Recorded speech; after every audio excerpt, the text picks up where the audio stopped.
period of protest has had many reasons why it's happening now. And one of them is to divert attention from what's just happened. It's a diversion.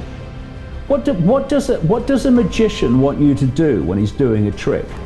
He wants you to look at the hand that's not doing the trick, so you don't see the hand that's doing it.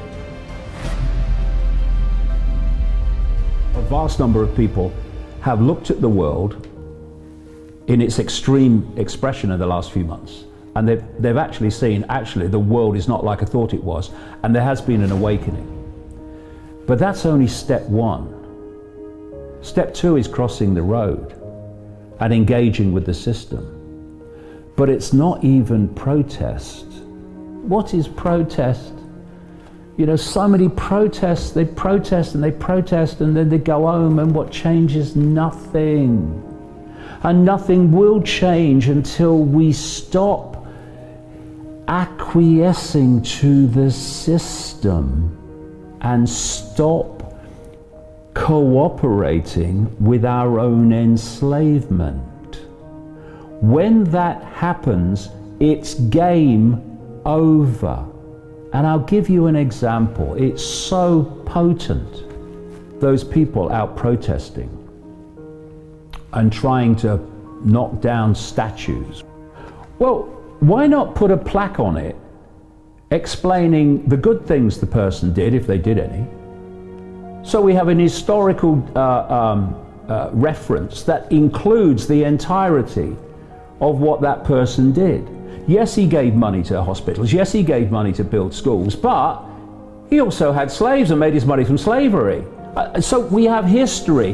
Where we've come from gives us a fix on where we are.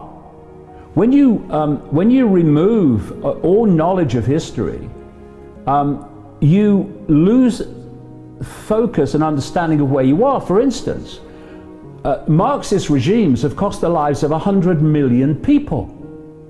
Now, if we have that in our history and we know it, we know that ain't a place to go.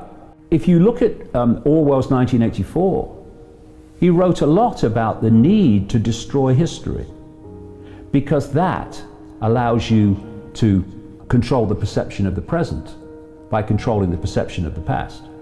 It's very important. You know, this great line about if we don't learn the lessons of history, we are destined to repeat them. What is going to happen at the end of this sequence? See, this period of protest and some cases looting and thuggery has had many reasons why it's happening now.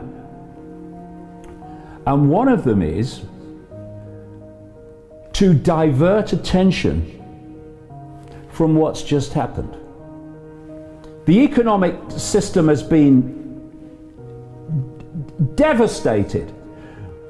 Towards the end of this year, unemployment is going to be beyond belief. We had the GDP of Britain fall by 20% in April. In the crash of 2008, it was 1% in a month. Now it's 20%, and it will go on. Look at what they've targeted most and for longest. Anything that releases the psyche in terms of chilling out, in terms of relaxation, in terms of human discourse, in terms of situations where you can let off steam.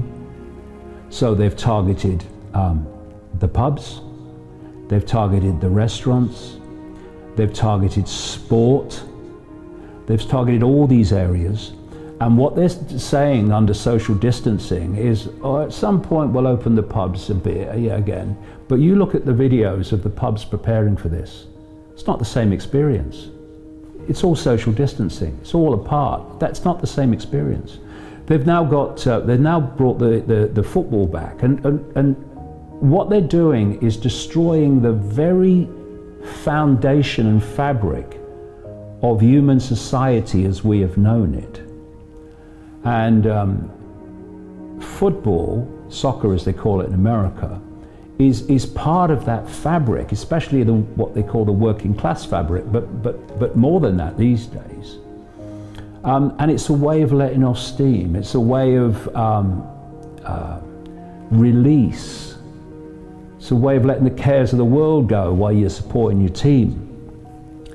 So what we now have is professional football clubs in the lower leagues in Britain, supported by a lot of people, but not in individually big numbers, that are on the verge of disappearing because they don't get the television money. They get their survival money overwhelmingly by people through the gate. Social distancing has stopped people going through the gate. Indeed, the season's just been finished. But the Premiership teams that have the big money from television, they're about to just finish the season, I think, in the next few weeks, behind closed doors, as they are in Germany and other countries. They're playing in front of nobody because of social distancing. Now, the new season is supposed to start in mid-August. How long into the winter before there's enough COVID-19 designated other causes? Do you think that the authorities that we've seen at work in the last few months are going to say, yes, we're going to have thousands of people in football stadiums standing next to each other?